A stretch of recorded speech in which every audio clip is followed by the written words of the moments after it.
Hello and welcome to our presentation by Group 3A on historical survey techniques. We aim to look at how the instruments have changed and how the methods have changed with them. Here is a timeline detailing what we feel are the significant instruments. However, we have only focused on 5 main areas due to time. We start at 3000 BC with the Egyptians.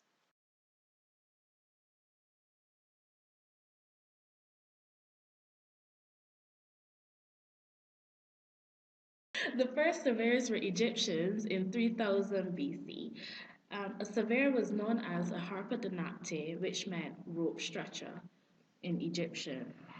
The Egyptians had four instruments which they used, which were measuring ropes, the plumb bob, the meerschaert, and the groma, and they also created a system of measurements. As I said before, harpodonapte means rope stretcher in Egyptian. Measuring rope was stretched taut between stakes and then rubbed with a mixture of beeswax and resin. Some of the ropes depicted in hieroglyphics were graduated by knots tied at intervals. The second instrument was the plumb bob. For leveling, the Egyptians used a tool shaped like the letter A and looks like a triangle ruler or a builder's square. A plumb bob hanging from the top of the A would hang through the center of the cross beam. If the plumb bob coincides with a mark in the middle of the cross beam, the surface area on which the two legs stand is level. By placing the triangle on a stone, these could be easily leveled. The meerschaert was another invention, and this was a staff with a wide notch top. The notch was a long slit through which the instrument operator aligned a fixed plumb line with the ropeman, i.e., the surveyor. This enabled them to measure long lines effectively.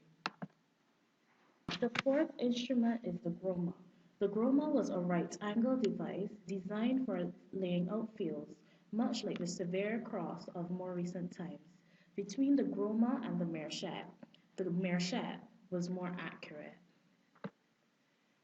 The Egyptians also developed a system of measurements based on natural devices, i.e., the human arm. They used cubits, traditionally the length from which the bent elbow to the tip of the fingers, palms, the width of the palm of the hand, and digits was the width of the human fingers. From ancient Egypt to ancient China, we move to 200 BC to look at the way the Chinese invented the compass. The magnetic compass is an old Chinese invention, probably first made in China during the Qin dynasty, 221 to 206 BC. Chinese fortune tellers used lodestones, a mineral composed of an iron oxide which aligns itself in a north-south direction to construct their fortune-telling boards.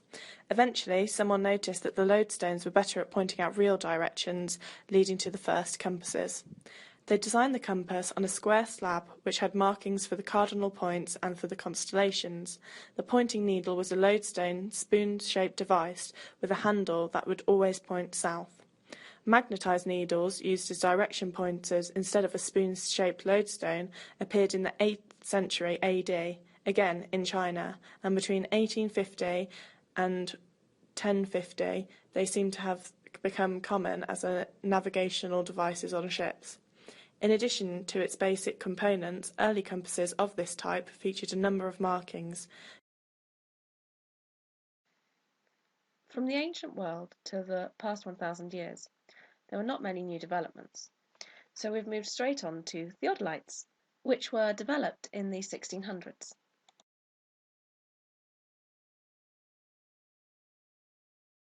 With regards to how the measurement of angles developed throughout history, the Egyptians used an instrument called a groma, and the Romans later invented an instrument called the dioptra. In 1571, a book by Leonard Digges described a theodolitus, which is similar to a theodolite, however it lacked the familiar telescope we see today. It was a divided circle and square with a compass in the second. The first theodolite was invented by Jesse Ramsden and was called the Great Theodolite.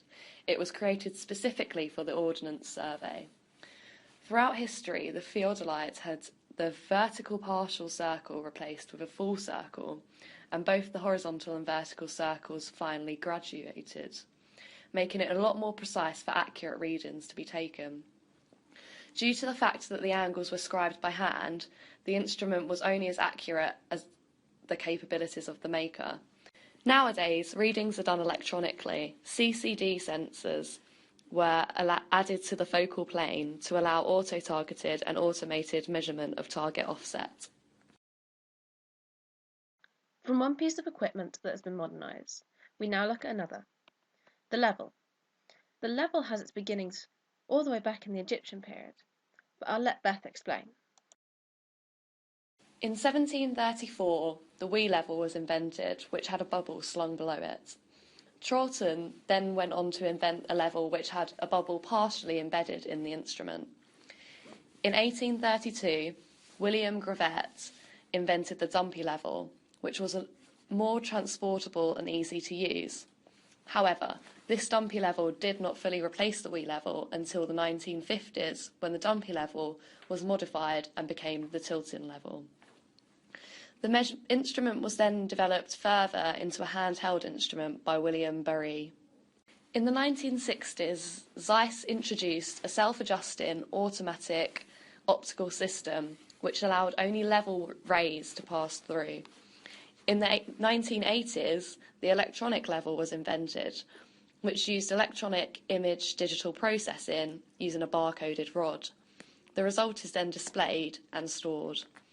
Again, it is mainly the instrument that has developed over time rather than the actual method of levelling.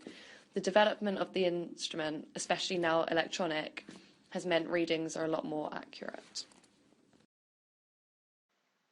The final item we will look at is the tape and chain. The tape and chain is one of the first things that we encounter as first years, so I'm sure we all have fond memories of it. Gunter's chain was invented by Reverend Edmund Gunter, Professor of Astronomy at Gresham College, London. A farmer would use a Gunter's chain to measure his fields, calculate the areas, and thus the yield per acre of crops. Linear measurements could be taken between topographical features such as corners of a field and using triangulation. The field or other area could be plotted on a plane and its area calculated. The length of a chain normally used led to the linear measurement of 66 feet, or 20 metres, being called a chain. From the colonial times through the 1800s, most boundary surveys were performed with a compass and a Gunter's chain. The compass was either mounted onto a tripod or a single pole called a Jacob's staff. In time, the tape became more favourable over the use of chains. The first practical steel tape was perfected by Daniel M. Wheeler in Worcester in 1870. In the early 1870s, a long strip of hoop skirt wire was marked off for measuring bridge spans. The graduation on this tape was scratched on with a nail, however, was soon made indistinct by wear. The steel tape, usually 100 to 200 feet long and graduated in hundredths of a foot, provided an accuracy significantly greater than the Gunter's chain, and therefore became more preferable. The transit and tape permitted the more precise measurements necessarily in land subdivision planning, construction surveying, and nearly all boundary and land tile surveys. Until recently, this method was used for most surveying work.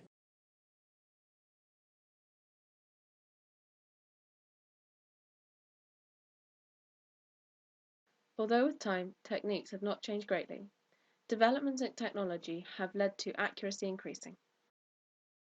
We hope you have found this presentation informative and now have a better understanding of the instrument and techniques which have contributed to surveying as we know it today.